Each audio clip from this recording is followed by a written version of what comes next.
చెప్పండి. ఈరోజు భారతీయ జనతా పార్టీ ఆధ్వర్యంలో ఏదైతే పార్లమెంటు ఎన్నికలు మే 13వ తారీఖున ఉన్నాయో దానికోసం ఇంటింటి ప్రచారంలో భాగంగా మరి రాజీవ్ గురుకల్పలో ఉన్నటువంటి 31వ డివిజన్లో ప్రచార కార్యక్రమం నిర్వహించడం జరుగుతుంది. ఈ ప్రచారంలో SC Morcha Nizampet municipal corporation అధ్యక్షులు కొంకి రాము గారు, అలాగే Karunya welfare society organizing secretary M Joseph garu పాల్గొనడం జరిగింది. వారితో పాటుగా నేను ఈ ప్రచార కార్యక్రమంలో మరి పాల్గొని ఇంటింటి ప్రచారం నిర్వహించడం జరుగుతాం. ఒకసారి కాలనీ ప్రజలు గమనించారు, భారతదేశంలో మరి గత 10 సంవత్సరాల కేంద్ర ప్రభుత్వ పాలన ఏ విధంగా ఉంది అనేది ఒకసారి పరిశీలన చేసుకోవాలి. సుమారు 45 నుంచి 50 సంవత్సరాలు ఏకఛత్రాధిపత్యం చేసినటువంటి కాంగ్రెస్ ప్రభుత్వం కేంద్రంలో దేశాన్ని ఏ విధంగా అధోగతి పాలు చేసిందో, మరి అన్ని వనరులు ఉన్నటువంటి సువిశాల సుసంపన్న భారతదేశాన్ని వెనకబడే విధంగా ఏ విధంగా చేసిందో, మరి నరేంద్ర మోడీ ప్రభుత్వం గత 10 సంవత్సరాల్లో ఏ విధంగా అభివృద్ధి చేసిందనేది మీ అందరూ కూడా ఒకసారి గమనించవలసినటువంటి అవసరం ఉంది. ఎందుకంటే చాలా దశాబ్దాలుగా అభివృద్ధి చెందుతున్నటువంటి భారతదేశం తప్పించి అభివృద్ధి చెందిన భారతదేశంగా ఒకసారి గమనించాలి. 11వ స్థానంలో ఉన్నటువంటి దేశ ఆర్థిక వ్యవస్థ ఈరోజు నరేంద్ర మోడీ ప్రభుత్వం 5వ స్థానాన్ని తీసుకొచ్చింది. మరికొన్ని సంవత్సరాల్లోనే ఇది 3వ స్థానంలోకి రాబోతుంది.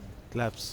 అంతేకాకుండా మరి మనం గమనించవలసినటువంటి విషయం ఏంటంటే ఆర్టికల్ 370 రద్దు విషయంలో కానీ, త్రిబుల్ తలాక్ రద్దు విషయంలో కానీ, 500 సంవత్సరాలుగా ఉన్నటువంటి అపరిష్కృతంగా ఉన్నటువంటి రామ మందిర నిర్మాణమే కానీ, ఇవన్నీ కూడా సాహసోపేత నిర్ణయాలు.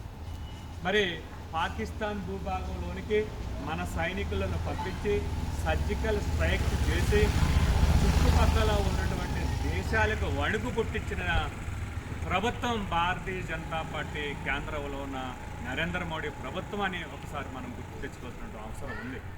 మరి రాబోయే కాలంలో మరొకసారి నరేంద్ర మోడీ ప్రభుత్వం ఏర్పడితే ఏంటి అంటే ఖచ్చితంగా అన్ని రకాలుగా ఆర్థికంగా సామాజికంగా మరి అభివృద్ధి చెందినటువంటి భారతదేశం అవతరించడం ఖాయం. మరి ఒక్కసారి మనం గమనించవలసిన విషయం ఏంటంటే మరి ఎంపీ అభ్యర్థిగా ఉన్నటువంటి ఈటల రాజేందర్ మీ అందరికీ తెలుసు. మరి రాష్ట్ర వ్యాప్తంగా బ్రాండ్ ఇమేజ్ ఉన్నటువంటి ఒక వ్యక్తి. వారు మల్కాజిగిరి పార్లమెంట్ అభ్యర్థిగా భారతీయ జనతా పార్టీ బలపరిచినటువంటి అభ్యర్థిగా మరి మీ ముందుకు వస్తూ ఉన్నారు. వారికి అత్యధిక ఓట్ల మెజారిటీతో వారిని మనం గెలిపించినటువంటి అవసరం ఉంది.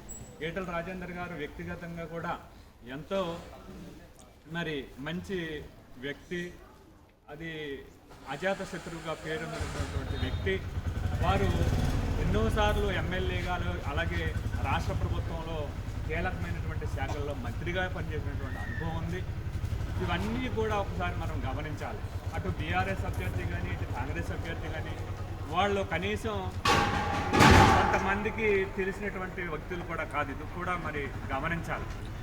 మరి ఈటల రాజేందర్ ఒకవేళ వారు గెలిచిన తర్వాత కేంద్రంలో మళ్ళీ అలాగూ భారతీయ జనతా పార్టీ మరి గెలిచి కేంద్ర ప్రభుత్వం ప్రభుత్వాన్ని ఏర్పాటు చేస్తుంది కాబట్టి మరి ఈటల రాజేందర్ గారు కూడా అందులో ఖచ్చితంగా ప్రభుత్వంలో కీలకమైనటువంటి మంత్రి శాఖ కూడా తీసుకునే అవకాశం ఉంది. కాబట్టి తద్వారా మన ప్రాంతాలని, మన రాష్ట్రాన్ని అభివృద్ధి చేసుకునే అవకాశం ఉంది. కాబట్టి ఇది ప్రజలు గమనించి ఖచ్చితంగా ఈటల రాజేందర్ గారిని అత్యధిక ఓట్ల మెజారిటీతో మనం గెలిపించాలని ఈ సందర్భంగా సవినయంగా మీకు మనవి చేస్తూ, రాబోయే మరి మే 13వ తారీఖున అందరూ కూడా ఈవీఎం ఏవైతే ఈ మిషన్స్ ఉన్నాయో అందులో కమలం పువ్వు గుర్తు దగ్గర మీ అమూల్యమైనటువంటి ఓటు మరి ఈటల రాజేందర్ గారికి వారిని బలపరుస్తూ వారికి మద్దతుగా ఓటు వేసి వారిని గెలిపించవలసిందిగా సవినయంగా కోరుకుంటూ సెలవుస్తున్నాను. భారత్ మాతాకి జై, భారత్ మాతాకి జై, భారత్ మాతాకి జై. ఈటల రాజేందర్ గారి నాయకత్వం వర్ధిల్లాలి, ఈటల రాజేందర్ గారి నాయకత్వం వర్ధిల్లాలి. కమలం పువ్వుకి మన ఓటు, కమలం పువ్వుకి మన ఓటు, కమలం గుర్తుకి మన ఓటు.